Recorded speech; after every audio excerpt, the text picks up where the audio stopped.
English మాట్లాడడానికి భయపడుతున్నారా? అయితే మీకోసమే ఈ స్పోకెన్ ఇంగ్లీష్ క్లాసెస్. వెంటనే కాల్ చేసి జాయిన్ అవ్వండి. నమస్తే, welcome back to Suman TV. నేను మీ సంజయ్. ఈరోజు మనతో పాటు ఉన్నారు motivational speaker and emotional wellness coach హరిత అక్కల గారు. మ్యామ్తో మాట్లాడి కొన్ని విషయాలు తెలుసుకుందాం. నమస్తే మ్యామ్. నమస్తే సంజయ్. మ్యామ్, ఇంట్లో జరిగే విషయాలు ఎలాంటి విషయాలు బయట వ్యక్తులతో పంచుకోవాలంటారు, ఎలాంటి విషయాలు బయట వ్యక్తులతో పంచుకోకూడదు అంటారు? కొన్ని సందర్భాల్లో భార్యలు ఉన్నారంటే ప్రతి విషయం బయట వ్యక్తులతో, ఇంటి పక్కన వాళ్ళతో షేర్ చేసుకుంటూ ఉంటారు. ఇలాంటి సందర్భంలో భర్తలు కొంచెం అసహ్యంగా ఫీల్ అవుతూ ఉంటారు. ఇదేంటి నా భార్య ఇలాంటి విషయాలు బయట వాళ్ళతో షేర్ చేసుకుంటుంది, ఇలాంటి విషయాలు బయట వ్యక్తులు చెప్తుందన్న ఫీలింగ్ వస్తూ ఉంటుంది. అసలు ఎలాంటి విషయాలు బయట వ్యక్తులతో చెప్పుకోవాలి, ఎలాంటి విషయాలు బయట వ్యక్తులతో చెప్పుకోకూడదు? అది there is no right and wrong way of living. మళ్ళీ అదే చెప్తాను నేను. అంటే ముఖ్యంగా భార్యల గురించి చెప్పండి. ఇది కరెక్ట్, ఇది రాంగ్ అని మనం ఎవరిని అనలేము.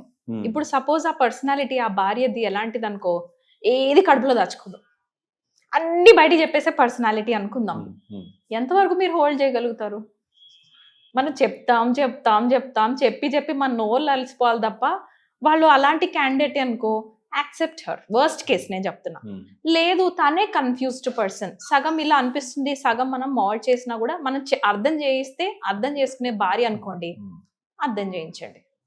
ఇదిగో ఇవి పర్లేదు, బట్ షాపింగ్కి వెళ్ళాము, నువ్వు వెంటనే కాల్ చేసి మేము ఇవి కొన్నాం, మేము ఇన్నర్స్ కొన్నాం, కలర్స్తో పాటు చెప్తున్నావు అని అంటే హస్బెండ్కి ఇరిటేషన్ వస్తుంది. అయితే హస్బెండ్ తెలియజేయాలి, ఇంత పర్సనల్స్ డోంట్ షేర్, చెప్పకు, నాకు ఇబ్బందిగా ఉంది అని. హస్బెండ్ చెప్పకపోతే ఈ అమ్మాయికి ఎలా తెలుస్తుంది? ముందు మీరు ఎక్స్ప్రెస్ చేయండి, ఏవి చెప్పొచ్చు, ఏవి చెప్పకపోతే నాకు ఏది కంఫర్టబుల్, ఏది అన్కంఫర్టబుల్ అనిపిస్తుంది అని డిస్కస్ చేయండి ఫస్ట్, వైఫ్ అండ్ హస్బెండ్స్ కూర్చొని. రైట్, ఓకే, మన ఇంట్లో చిన్ని గొడవ అయినా సరే నువ్వు మొత్తం పబ్లిక్కి చెప్తున్నావు కదా, అది అవసరం లేదు. ఎందుకంటే మనం మిగతా అన్ని మంచిగా ఉన్నప్పుడు వాళ్ళకి తెలియట్లేదు, కానీ ఇది నువ్వు చెప్పడం వల్ల ఓన్లీ గొడవే పడుతున్నారేమో అని వాళ్ళు అనుకుంటున్నారు. కాబట్టి నువ్వు ఈ గొడవ టైంలో మనం ఆ 2 నిమిషాలు కామ్గా ఉందాము అని చెప్పడం. నేను ఎగ్జాంపుల్ చెప్తున్నా. ముందు హస్బెండ్ తనకి ఏవి ఇరిటేషన్ వస్తున్నాయి వైఫ్ లోని అని తెలియచేయాలి సంజయ్. ఎందుకంటే వాళ్ళు అప్పటిదాకా పర్సనాలిటీస్ ఎలా ఉంటారు, వాళ్ళే ఆ ఇంట్లో డ్రీమ్ ప్రిన్సెస్ లా పెరుగుతారు ఇంట్లో. వాళ్ళు ఏం చేసినా ఇంట్లో నడుస్తుంది. వాళ్ళు పట్టీలు వేసుకొని తిరుగుతుంటే, అబ్బో పట్టీలు వేసుకొని నడుస్తున్న కూతురు మురిసిపోతూ ఉంటారు తల్లిదండ్రులుగా. సడన్ గా ఏ ఇంట్లోకి షిఫ్ట్ అవుతారు?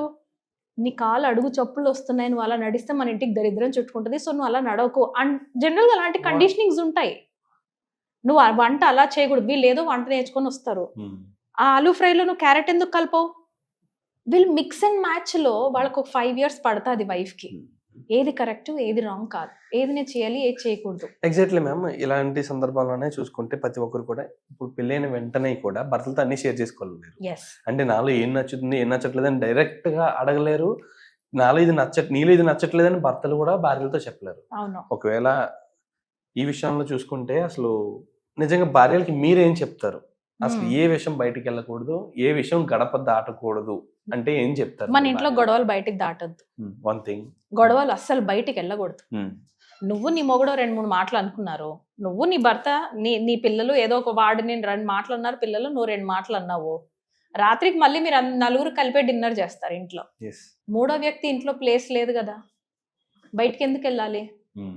అవసరం లేదు ఇక్కడ.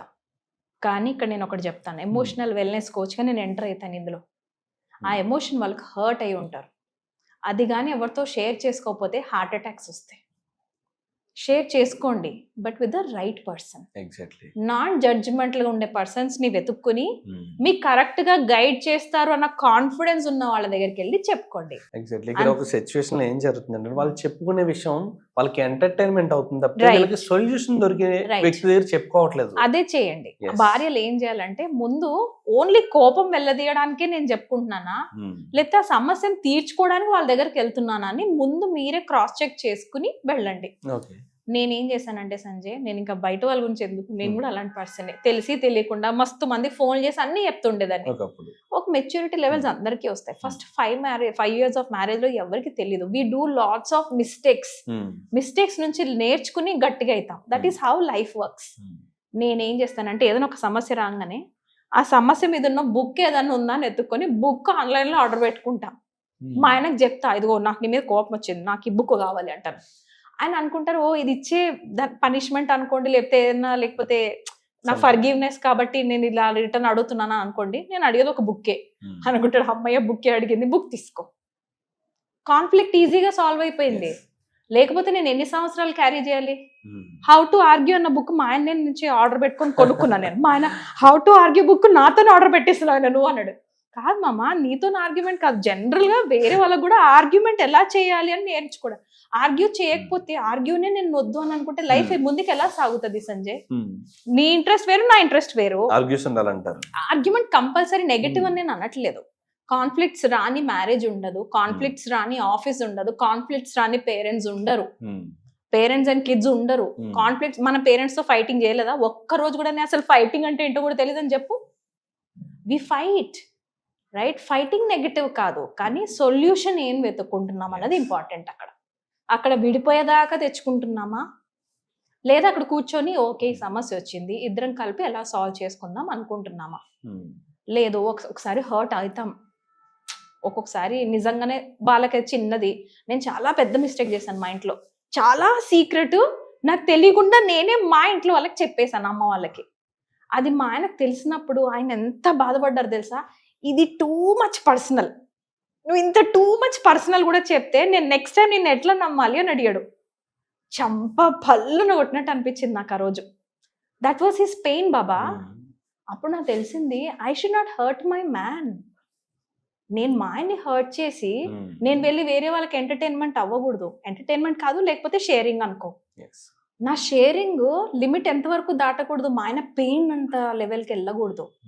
There I realized book and pen paper మీద రాసేస్తే వాళ్ళకి చెప్పిన దానికంటే ఎక్కువ హీలింగ్ అవుతుంది. Trust me when I'm saying this.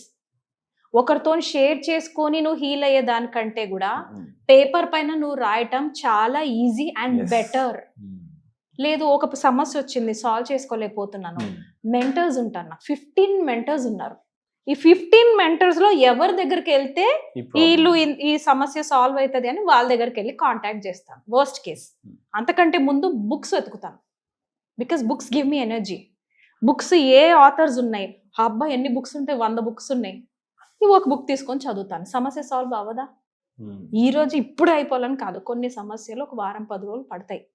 ఆడపిల్లలుగా మనం ఏం చేయాలంటే నా భర్త సంతోషం నా సంతోషం, రైట్?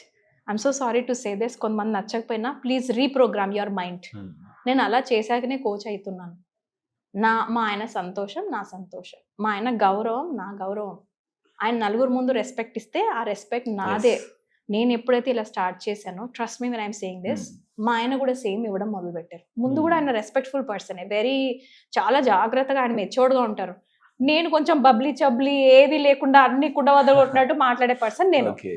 ఆయన ఇష్టపడిందే అది, రైట్? ఆయన ఇష్టపడి పెళ్లి చేసుకుంది ఇలా యాక్టివ్ ఉంటావని బాగుంటావని. కానీ పెళ్ళైన తర్వాత ఏం మాట్లాడాలి ఏం మాట్లాడద్దు, నచ్చి చేసుకుందే ఇది కదా, ఇదే మారుస్తున్నారు ఏంటి అని నాకు కూడా స్టార్ట్ అయింది. And that happens in every marriage. Final గా అర్థమైంది, too much of secrets are not to be shared outside. Small చెల్తా, బట్ నాట్ ఎవ్రీ. నీ బుక్ లైఫ్ అంతా ఓపెన్ బుక్ గా ఎవ్వరికి ఉండకూడదు. మీ మ్యారేజ్, లేకపోతే మీ ఫ్యామిలీ 4 మెంబర్స్, లేదా కొంతమంది అత్తగారు మామగారితో కూడా కలిసి ఉంటారు, మీ వరకే ఆ స్పేస్. అది దాటి గుమ్మం దాటి బయటకు వెళ్ళొద్దు. అది ఆడపిల్ల మీద ఉంటుంది. మన నోరే, ఆ నోరుని కంట్రోల్ చేసుకొని వేరే దాంట్లో డీవియేట్ చేసుకోండి. నిజంగా ఎలాంటి సిచ్యువేషన్ వచ్చినప్పుడు మన అనుకున్న వాళ్ళు పక్కన లేకపోతే మీరు అన్నట్టుగా ఒక బుక్ మీద రాసి మన ప్రాబ్లమ్ ఒకరితో చెప్పుకున్న ఫీలింగ్ వ్యక్తపరచచ్చు. Absolutely ma'am. Thank you ma'am. Thank you so much.